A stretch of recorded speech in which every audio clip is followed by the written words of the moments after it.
The Global Sustainable Development Goals are very different from the Millennium Development Goals that were there before.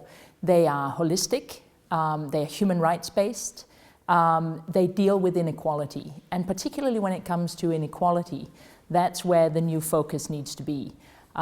Because if we are to leave nobody behind, which is the core part of the new SDG goals, we have to focus on the most poor, the most marginalized, and we have to focus on girls, because girls are being discriminated against every single day all over the world.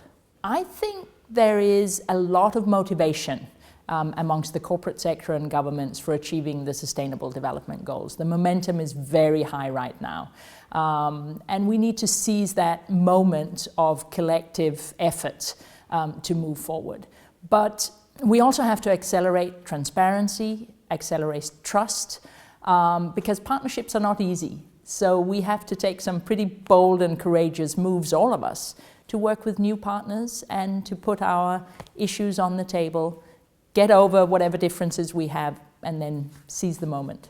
Almost every single SDG has under it targets that relate to children, young people, girls. So in fact, there's a new agenda that crosses both social, economic and environmental issues that actually takes up children's issues. And that's a very good thing for children and children's rights in the future. What we've seen over the last many years of corporate partnerships is that children's rights is being taken up as part of supply chain management and ensuring, for example, that child labor is dealt with.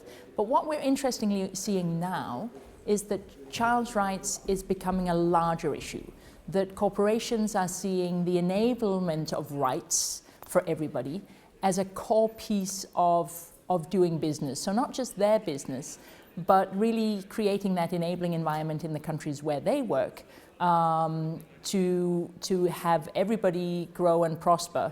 And if everybody grows and prospers, companies will too. Well, there are some days where I feel quite pessimistic when we see dead children floating onto the shores of the Mediterranean or of Europe. But I think we have to be hopeful. Our children are hopeful. I have never met a child yet that doesn't have hope for the future, has aspirations, has dreams about what they want to do. We would be letting those children down if we weren't hopeful for them and for our ability to change the world. Every part of society. We typically focus on corporates and civil society and governments have to work together, but we have to really broaden partnerships.